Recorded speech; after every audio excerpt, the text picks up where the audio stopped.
Hello everyone. So this is next part of active passive voice. We have discussed negative sentence and affirmative sentence. So and special rules also.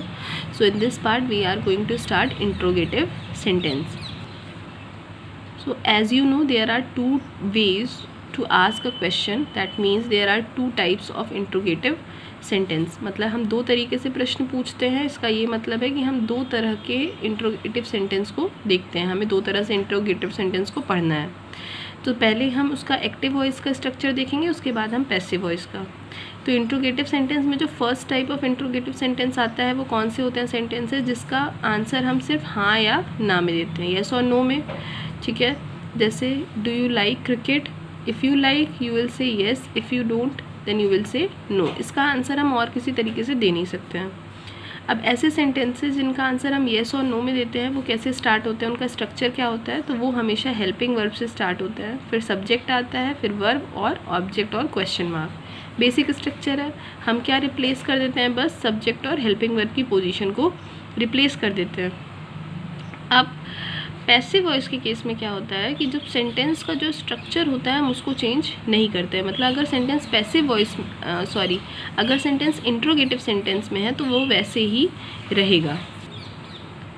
हमें बस करना क्या होता है, जैसे जो हमारा बेसिक रूल होता है, जैसे मैंने बताया था कि एक्टिव पैसिव वॉइस में हम मतलब पैसिव वॉइस में हम क्या कर देते हैं, बी वर्ब लगाते हैं और वर्ब की थर्ड फॉर्म लगाते हैं. वही सेम चीज़ हम यहाँ पे भी करेंगे. तो स्ट्रक्चर जो है वो बेसिक स्ट्रक्चर वो इंट्रोगेटिव का ही रहेगा, लेकिन हम जो हेल्पिंग वर्ब है वहाँ पर हम क्या यूज़ कर देते हैं, बी वर्ब का यूज़ करते हैं और मेन वर्ब की थर्ड फॉर्म. और वर्ब की थर्ड फॉर्म हर एक एक्टिव पैसिव वॉइस के सेंटेंस में यूज़ होगी. ठीक है, तो अब जब पैसिव वॉइस होगा तो इसका स्ट्रक्चर क्या बन जाएगा, हेल्पिंग वर्ब प्लस ऑब्जेक्ट. ठीक है, ये भी ध्यान रखना है क्योंकि हम चेंज करेंगे.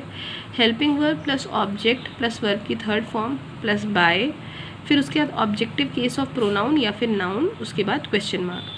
तो विच मीन्स कि जहाँ पे जैसे अगर देखा जाए तो जो क्वेश्चन का जो स्ट्रक्चर है वो सेम है. मतलब पहले भी सेंटेंस हेल्पिंग वर्ब से शुरू हो रहा था, अभी भी जब हम देखेंगे तो पहले वाले क्वेश्चन जब एक्टिव वॉइस में सेंटेंस है तो उसका आंसर भी हम येस नो में ही दे सकते हैं और पैसिव वॉइस वाले का भी आंसर हम येस नो में ही दे पाएंगे. तो मतलब जो बेसिक स्ट्रक्चर है वो सेम है, बस क्वेश्चन पूछने का जो तरीका होगा उसको हमने बदल दिया. राइट, पहले हम सब्जेक्ट को सेंटर में रख के बात कर रहे थे. जब हम पैसिव वॉइस बनाएंगे तो हमारा जो सारा फोकस होगा वो किस पे होगा, वो ऑब्जेक्ट पे होगा. ठीक है, जैसे एग्जांपल क्या है, have you bought a new house. तो पूछा गया कि क्या तुमने नया घर खरीदा.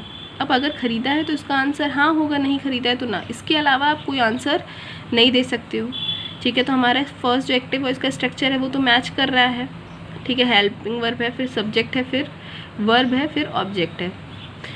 अब इसको जब हम चेंज करेंगे तो क्या हो जाएगा, अब हमें हैव ध्यान में रखना है. हैव हमारा क्या है, ये थर्ड फॉर्म मतलब परफेक्ट में यूज़ होगा और इसके साथ जो बी वर्ब लगती है वो कौन सी लगती है, बीन लगती है. ठीक है, तो अब क्या हम लिखेंगे, हैव, उसके बाद ऑब्जेक्ट लिखना था. ऑब्जेक्ट क्या है, अ न्यू हाउस.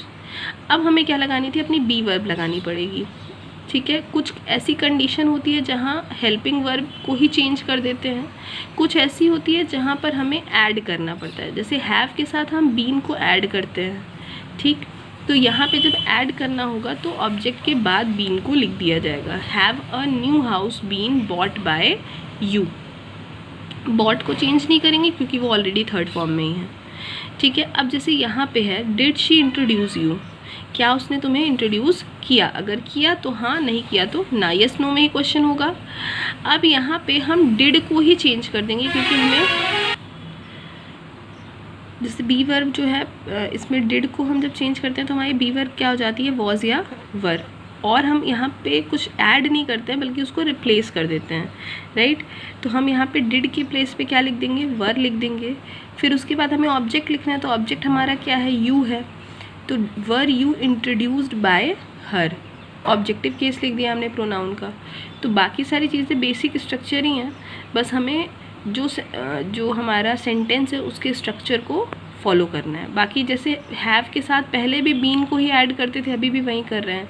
डिड के प्लेस पे वर लिखते थे, अभी भी वही सेम चीज़ कर रहे हैं. सब्जेक्ट की जगह ऑब्जेक्ट, ऑब्जेक्ट की जगह सब्जेक्ट लिखा जाता था. सारी चीज़ें वही हैं, बस खाली स्ट्रक्चर दिमाग में रखना है कि कैसे वो अप्लाई हो रहा है. अब अगर नेक्स्ट टाइप की बात करें, सेकेंड टाइप की बात करें, तो सेकेंड टाइप कौन सा होता है? जिसमें कोई रीज़नेबल आंसर होता है, जिसमें क्वेश्चन वर्ड्स का यूज़ होता है, मतलब जिसमें हमसे जो क्वेश्चन पूछा जाता है हम उसका प्रॉपर आंसर देते हैं। जैसे वेयर, कहाँ, प्लेस के बारे में अगर हमसे क्वेश्चन पूछा गया है, वेयर से क्वेश्चन पूछा गया है तो हम उसके बारे में बताएंगे। टाइम के बारे में यानी व्हेन से अगर क्वेश्चन पूछा गया है तो हम उसके बारे में बताएंगे।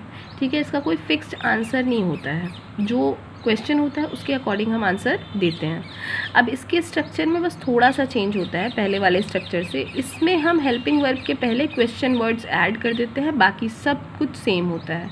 जैसे क्वेश्चन वर्ड हो गया, फिर हेल्पिंग वर्ब, फिर सब्जेक्ट, फिर वर्ब, फिर ऑब्जेक्ट और क्वेश्चन मार्क। वहाँ पे ऊपर क्या था कि हमने पहले हेल्पिंग वर्ब लिखा था और उसके बाद हमने हेल्पिंग वर्ब से स्टार्टिंग की थी और कुछ नहीं था। यहाँ उसी हेल्पिंग वर्ब के पहले हम क्वेश्चन वर्ड ऐड कर देते हैं। अच्छा, अगर अब हम पैसिव वॉइस की बात करें तो जो क्वेश्चन वर्ड एक्टिव वॉइस में यूज़ हुआ है वहीं सेम क्वेश्चन वर्ड जो है वो पैसिव वॉइस में भी यूज़ होगा। ठीक है, उसके बाद जैसे उसमें हम जो जो चीज़ें चेंज कर रहे थे वैसे ही हम यहाँ पे भी करेंगे। जैसे हेल्पिंग वर्ब, जो भी अप्रोप्रिएट हेल्पिंग वर्ब होगा वो, फिर ऑब्जेक्ट लिखेंगे, फिर अगर जैसे कोई बी वर्ब ऐड करना है तो वो ऐड करेंगे। जैसे हमने ऊपर वाले सेंटेंस में हैव के बाद ऑब्जेक्ट और बीन ऐड किया था, तो उसी तरीके से वर्ब की थर्ड फॉर्म यूज़ होगी, ये सबको पता ही है। ऑब्जेक्टिव केस यूज़ होता है बाय लगा करके, और नाउन। अब जैसे यहाँ सेंटेंस है, how did she introduce you. ऊपर वाले सेंटेंस में हमने पूछा था डिड शी इंट्रोड्यूस यू, क्या तो उसने तुम्हें इंट्रोड्यूस किया। अब हमने क्या पूछा, how did she introduce you, उसने तुम्हें कैसे इंट्रोड्यूस किया। तो हाउ तो सेम रहेगा वैसे ही, उसमें कुछ भी चेंज नहीं करना है। ठीक है, जो क्वेश्चन वर्ड रहेगा उसको हम वैसे ही लिखेंगे। बाकी हमने अभी देखा था जैसे सेंटेंस बाकी चेंज हुआ था वैसे ही फिर से हो जाएगा कि हाउ वैसे ही है, डिड की जगह वर हो जाएगा क्योंकि ये बी वर्ब है, इतना अब तक सबको याद हो ही गया होगा। फिर उसके बाद से यू जो है वो हमारा ऑब्जेक्ट है, तो हमें ऑब्जेक्ट लिखना होता है, हमने अपना ऑब्जेक्ट लिख दिया। How were you introduced by her, right, how did you introduced by हर। अब क्या next, when have you invited them, तो तुमने उनको कब इन्वाइट किया। ऑब्जेक्ट हमारा क्या है यहाँ पे, देम। जब हम इसको चेंज करेंगे तो व्हेन तो वैसे ही रहेगा बिकॉज यहाँ पे कुछ भी चेंज नहीं होगा, जो क्वेश्चन वर्ड जैसे होता है वैसे ही लिखा जाता है। हैव भी वैसे ही लिखा जाएगा क्योंकि इसके बाद बीन ऐड होता है तो उसको हम आगे ऐड करेंगे। When have they been invited you, invited by you, यानी तुम्हारे द्वारा उनको कब इन्वाइट किया गया है। I hope that I am clear to make you understand it. Still if you have any doubt you can ask me.